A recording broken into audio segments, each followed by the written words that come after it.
आज की इस वीडियो में हम देखेंगे तो ड्रग स्टॉक रजिस्टर है उसको किस प्रकार मेंटेन करना है।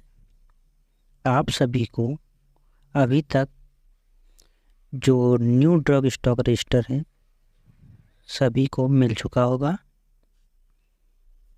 जिसका फ्रंट पेज इस प्रकार है, जिसमें Ayushman Bharat health and wellness centre लिखा हुआ है। ड्रग स्टॉक रजिस्टर यहाँ पर केंद्र का नाम आप यहाँ पर लिख लेंगे, अपने जो भी आपका उपकेंद्र है। यहाँ पर अपने ब्लॉक का नाम लिखेंगे।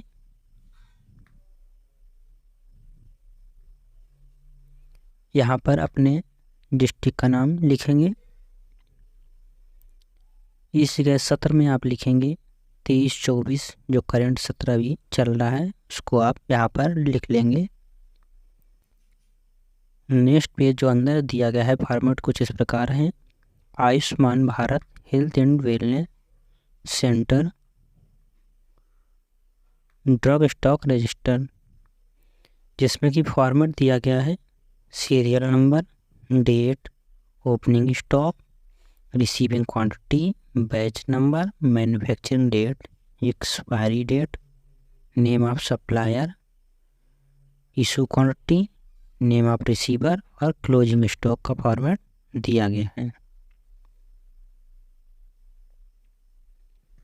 तो यहाँ पर जो आप DBDMS पोर्टल द्वारा ऑनलाइन मेडिसिन का इंडेंट करेंगे तो उस रिसीविंग को आप यहाँ पर जो रिक्वेस्ट करेंगे उसको आप यहाँ पर रिक्वेस्ट नंबर यहाँ पर नोट करेंगे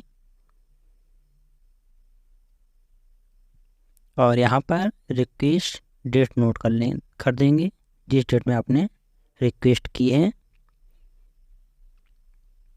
यहाँ पर आपने जिस डेट में मेडिसिन रिसीव हुआ है उसकी इशू नंबर आप यहाँ पर नोट कर लेंगे। जो आपको रिसीविंग दी गई है उस पर आपको ये इशू नंबर और रिक्वेस्ट नंबर लिखा हुआ शो हो जाएगा। यहाँ पर आप इशू डेट नोट कर लेंगे।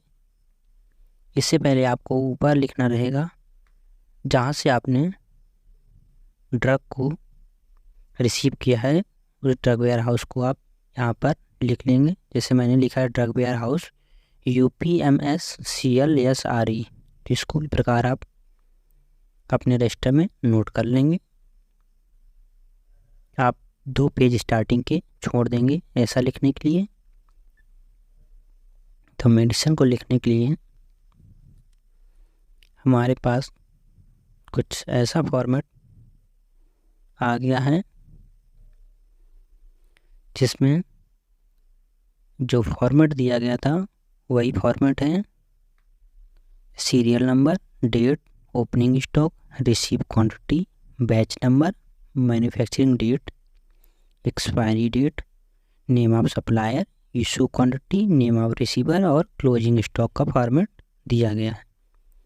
यहाँ पर आप देखेंगे तो यहाँ पर मेडिसिन लिखने का फॉर्मेट नहीं दिया है, तो आप मेडिसिन का नाम यहाँ इसके जो ऊपर जो बॉर्डर दिया गया है यहाँ पर आप मेडिसिन का नाम लिख लेंगे, जिसमें मेडिसिन की आप यहाँ पर एंट्री करेंगे और एक पेज में आप एक ही मेडिसिन की एंट्री करेंगे। इस रजिस्टर में आप अल्फ़ाबेटिकली सभी मेडिसिन का नाम 1 बाय 1 करके नोट कर लेंगे। मेडिसिन का नाम नोट करने के बाद यहाँ पर सीरियल नंबर नोट करेंगे।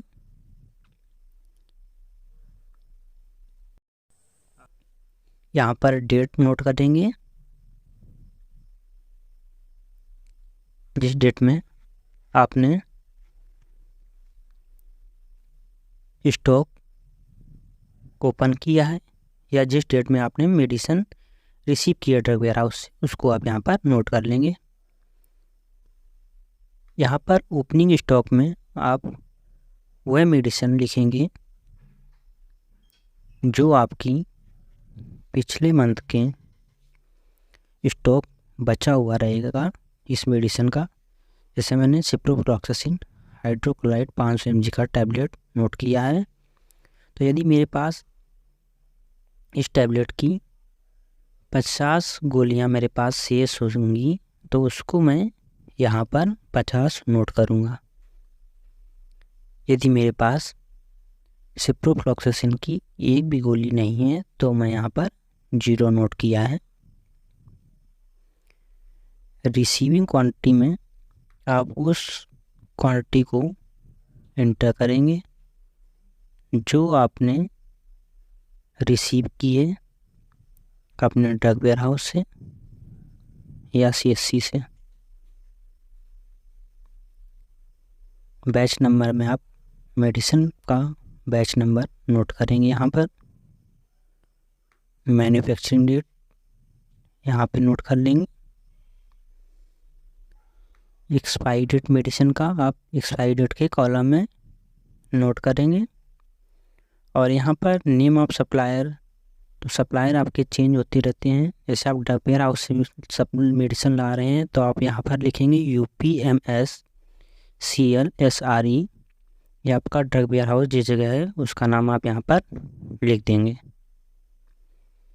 यदि आप CSC या PSC से मेडिसिन ला रहे हैं तो आप यहाँ पर UPMSCL नहीं लिखेंगे, उसी में आप अपने CSC या PSC नोट कर देंगे। इशू क्वांटिटी में आप उस क्वांटिटी को नोट करेंगे जो कि आपने दवा खर्च की है। यदि आपने दवा कोई खर्च नहीं की है, न्यू इंडेट किया है, उसको आप नोट कर रहे हैं तो आप यहाँ पर 0 दिखाएंगे इस प्रकार से, जैसे मैंने यहाँ पर 0 नोट किया है। यहाँ पर नेम ऑफ रिसीवर के हस्ताक्षर होंगे। यहाँ पर क्लोजिंग स्टॉक, जो आपका ओपनिंग स्टॉक रहेगा उसको आप यहाँ पर जो इशू क्वांटिटी किया गया है उसको माइनस करके लिखेंगे। तो जैसे मैंने मेडिसिन जो सिप्रोफ्लॉक्सासिन टैबलेट था इसको 100 टैबलेट रिसीव किया है, तो मैंने अभी इसको नोट किया है, तो मैंने इसको इशू एक भी नहीं दिखाया है। टोटल क्लोजिंग स्टॉक में 100 दिखा दिया है। अब जो क्लोजिंग स्टॉक रहेगा यही आपका नेक्स्ट मंथ का ओपनिंग स्टॉक रहेगा। इसको आप ध्यान से देखेंगे, जो आपका क्लोजिंग स्टॉक होगा वही आपका नेक्स्ट मंथ का ओपनिंग स्टॉक रहेगा। यहाँ पर नेक्स्ट में फिर आप लिखेंगे, यदि आपने मेडिसिन रिसीव की है कहीं से तो आप यहाँ पर रिसीव दिखाएंगे, नहीं रिसीव किए तो आप यहाँ पर 0 नोट कर लेंगे। यहाँ पर बैच नंबर भी सेम रहेगा, ये सभी चीज़ें सेम हो जाएंगी। इसके बाद यहाँ पर इशू क्वांटिटी, जितनी क्वांटिटी आपके द्वारा पिछले मंथ में इशू की गई है, जैसे 6 जुलाई को मैंने जब इंडियन रिसीव किया था उस डेट में मेरे पास 100 टैबलेट थी, और जब मैं नेक्स्ट मंथ का इस पर मेडिसिन नोट कर रहा हूँ 5 अगस्त 2023 का, तो मेरे पास पिछले मंथ में जो सिप्रोफ्लॉक्सासिन की 100 टैबलेट थी वो इशू हो गई हैं, यानी कि खर्च हो गई हैं, तो उसको मैंने यहाँ पर नोट कर दिया है। यहाँ पर नेम ऑफ रिसीवर यहाँ पर हस्ताक्षर कर लेंगे। और यहाँ पर जो क्लोजिंग स्टॉक रहेगा, तो ये ओपनिंग स्टॉक जो था, ओपनिंग स्टॉक से इसको माइनस कर देंगे। ओपनिंग स्टॉक जो मेरे पास ये है, इससे जो इशू क्वांटिटी है इसको माइनस करके यहाँ पर जितना भी मेडिसिन बचेगा उसको आप लिखेंगे। इसमें ओपनिंग स्टॉक में मेरे पास 0 मेडिसिन था। रिसीव क्वांटिटी में मुझे 100 जो सिरप था आइबुप्रोफेन रिसीव हुआ, 100 यहाँ पर शो किया हूँ। इसके बाद जो क्लोजिंग रहेगा ये नेक्स्ट मंथ का जो ओपनिंग स्टॉक है वो यहाँ पर नोट कर लेंगे। यहाँ पर यदि आपने रिसीव नहीं किया है कोई भी मेडिसिन कहीं से तो यहाँ पर आप 0 शो कर लेंगे। और ये batch number, manufacturing date, expiry date और नेम ऑफ सप्लायर सेम रहेगा जितना इशू किया है। तो इशू की क्वांटिटी में आप यहाँ पर, इससे मैंने 5 इशू किया है, 5 खर्च हो गया है, तो 5 को मैंने ये जो 100 था मेरे पास ओपनिंग स्टॉक, इससे माइनस करके 95 यहाँ पर नोट किया है। इसी प्रकार से आप सभी मेडिसिन को